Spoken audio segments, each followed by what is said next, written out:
and has yet to start his first collegiate game while averaging just 5.5 minutes.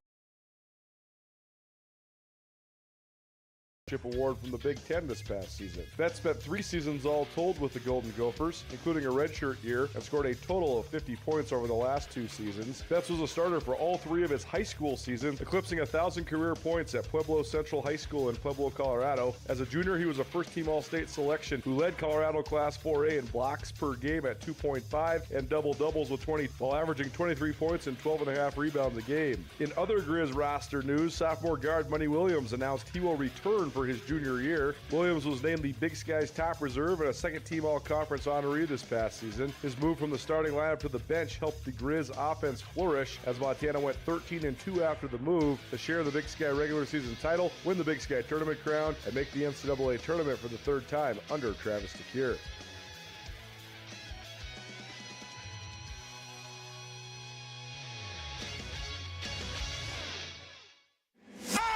It's Nuanez Now on 102.9 ESPN Missoula. Watch the show statewide on SWX Montana Television.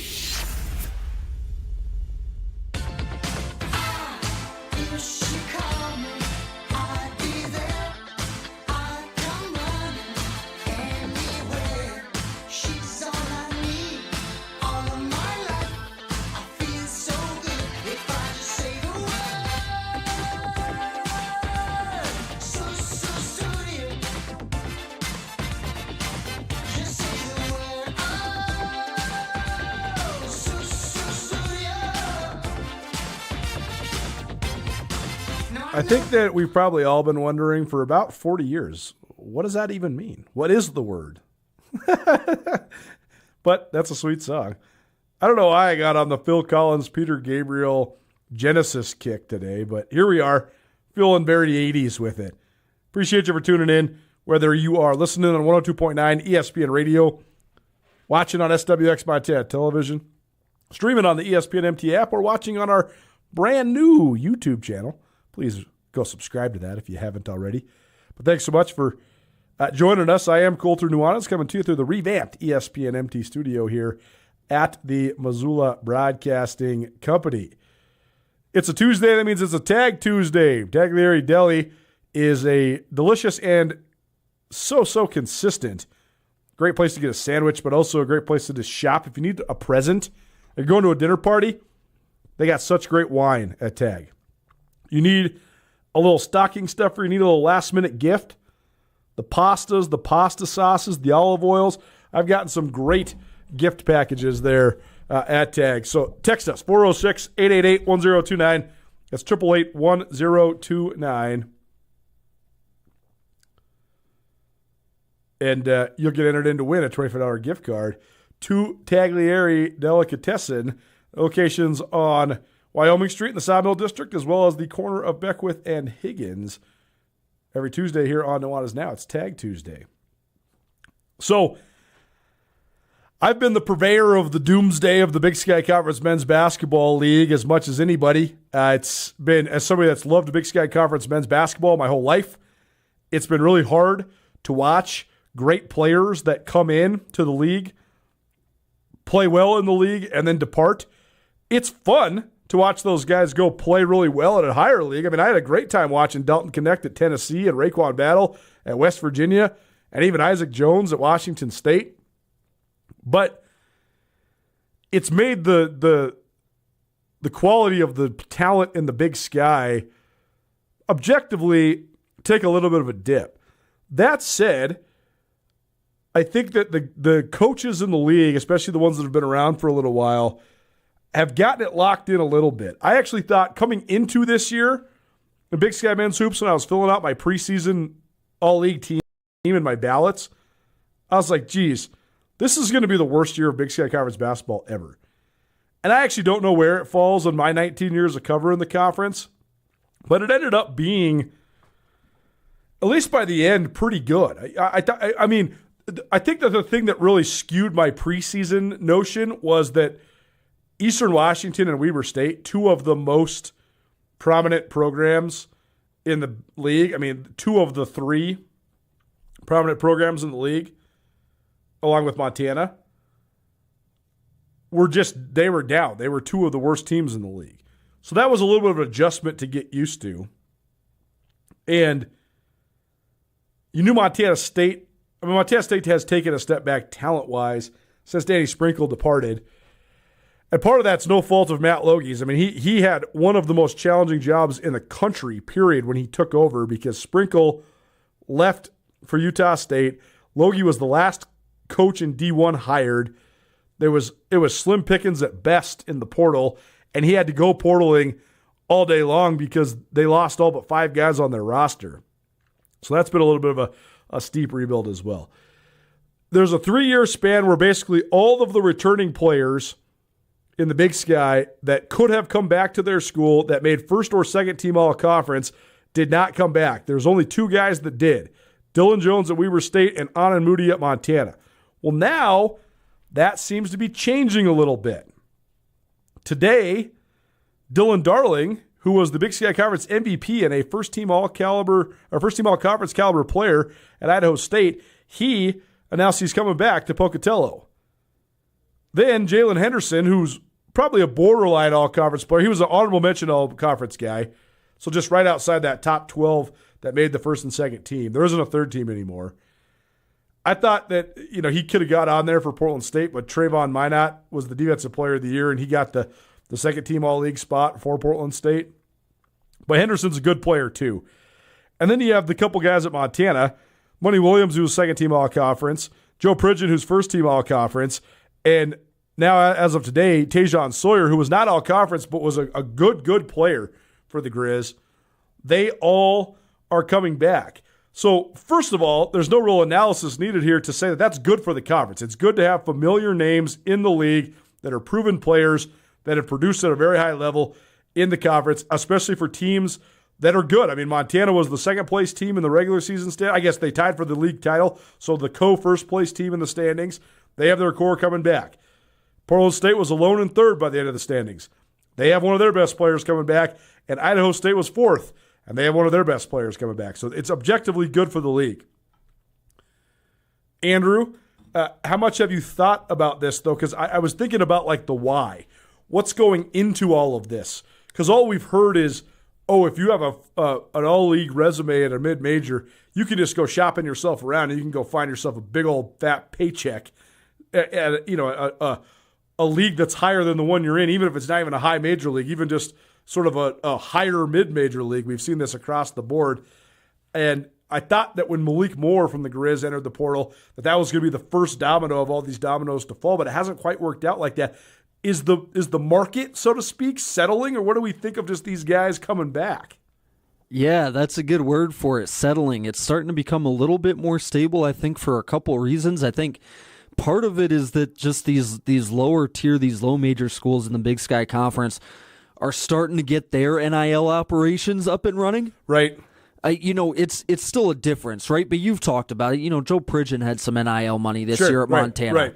Dylan Jones, I know, had some NIL money coming back to Weber State. Not as much as he could have gotten at a number of other schools in the country. For sure.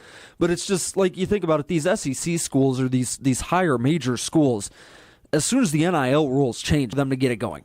I also think there's a part there where you have coaches that know how to mitigate this a little bit better too. Like if you're Ryan Looney at Idaho State, you're saying, hey, Dylan Darling, here's what I got for you. Like here's what we can pay you. But you might be able to go get more. Great. But right now with me, your top 5 usage player in the country, you averaged 25 points per game last year as a sophomore. Like, let's run it back, and let's see if you can do it again. And if you can do it again, and then you go get yourself a nice little $650,000 offer from somebody, I'll say thanks, man. Thanks for coming back.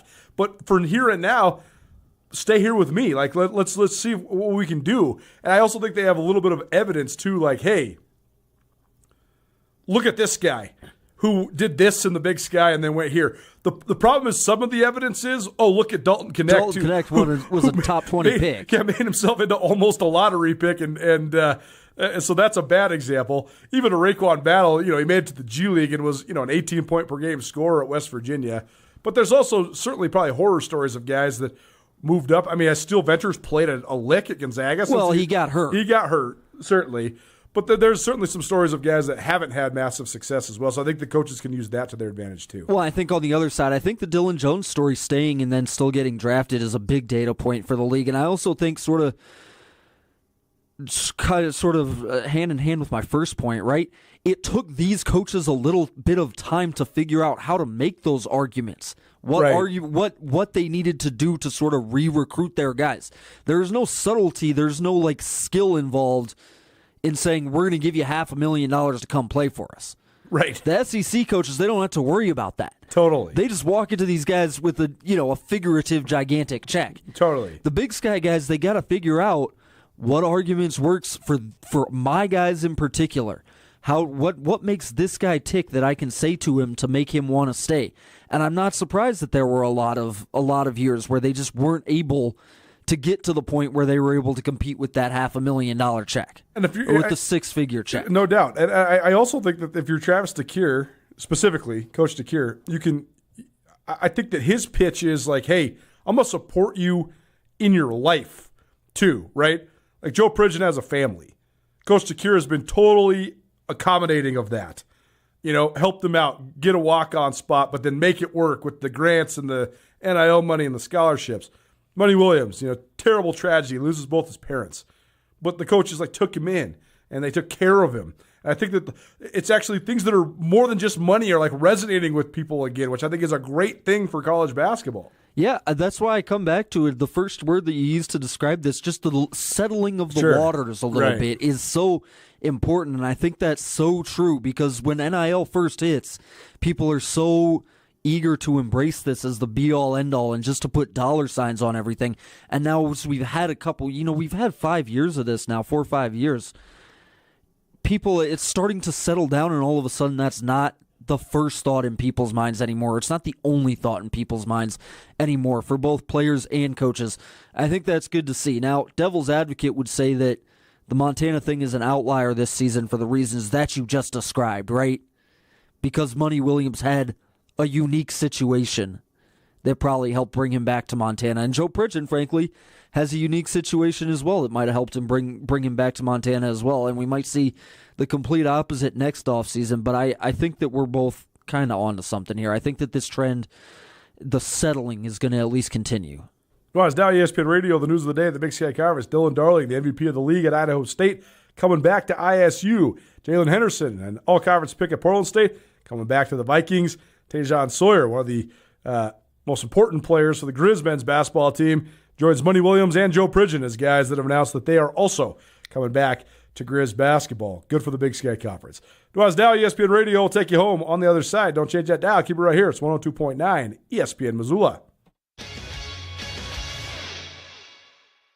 State University of Montana football is a way of life. Lithia Ford has long been a proud sponsor of Grizz football, and Lithia Ford of Missoula is thrilled to have several of the best Montana football seniors driving the best trucks in Montana. Aspen Sound is the premier car audio and accessory shop in Montana. Aspen Sound makes sure the boys are riding in style with tinted windows and state-of-the-art stereo systems. There's always a party in Montana. Whether you're going to a concert, a wedding, or a football game, the Montana Party Bus will get you there. Skyline Sports and ESPN MT cover the Big Sky with more depth than anyone. Check out SkylineSportsMT.com and tune in to Nuanez Now on 102.9 ESPN Missoula every day. My Montana Roots and Wear Your Roots clothing is your go-to spot for the most unique and comfortable lifestyle clothing you'll find anywhere. And get your custom t-shirts to support your favorite player. From 5 local businesses who love Montana, best of luck to the Grizz as they pursue another Big Sky Conference championship.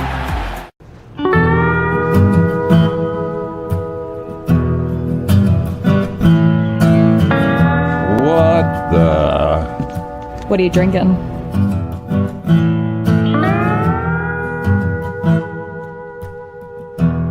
I think I'll have a 56. 56 Counties American Light Lager. A beer for Montanans and friends of Montanans. Access to Montana's great backyard is the best part of being a Grizzly. At the University of Montana, our classrooms are the mountain peaks, river valleys, and never-ending plains of the Big Sky country. We provide students with the hands-on training to protect and enjoy hunting, conservation, and stewardship. launches the careers of outdoor leaders so that they can protect our traditions and ensure they are passed down for future generations. Because what's made in Montana is remaking the world. What is a jewelry design center? JDC is a family-owned business with deep roots in Montana. Why Montana? Because this community made us. Made us family, made us artisans, made us believe in love, made us hometown heroes. Because this community made us shine. Why Montana? Because Montana is home. At the Stone of Accord, our liquor store has an extensive selection of Irish whiskeys, wine, and local spirits. We also have exciting events daily, and our complimentary beverages are always served with a smile. The Stone of Accord, Irish fare with Montana flair, restaurant, liquor store, and casino. Bring the whole family to the Stone of Accord for a wonderful brunch. From traditional comfort food to eclectic specials, there's something for everyone to enjoy. And it wouldn't be a proper Missoula brunch without an Irish coffee and a mimosa. The Stone of Accord, Irish fare with Montana flair, restaurant, liquor store, and casino. This is Nuanez Now on 102.9 ESPN Radio Missoula.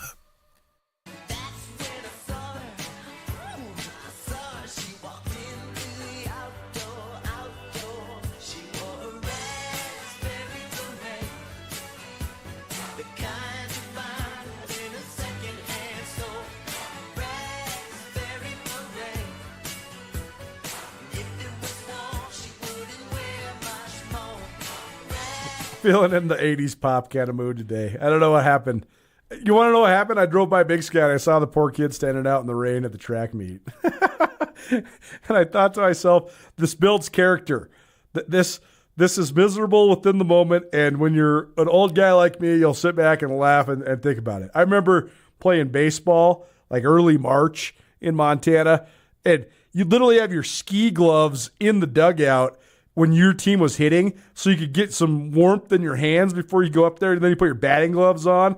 And, oh, man, the stingers you used to get is brutal. I seriously remember playing multiple baseball games when it was under freezing. Miserable. Thanks for hanging out with us here on Nuanez Now, especially if you're on our new actually, anybody that's hanging out. We love you for being here, whether you're listening on the radio, watching on TV, streaming on the app, or watching us on our new YouTube feed. Please go subscribe to our new YouTube channel, ESPN Missoula. It's actually the revival of an old YouTube channel. Appreciate Tommy for getting that flared back up. Tomorrow, we'll go through some FCS draft prospects and give you a little preview of Pro Day. Pro Day going down at Montana Thursday and Montana State on Friday. We'll also hear from Trisha Binford, the head coach of the Montana State women's basketball team, a recap of her team's historic year. That's tomorrow. We'll see you at 4 p.m. You're listening to Nuanez Now, ESPN Radio. Montana is built on strong communities, and at Opportunity Bank of Montana,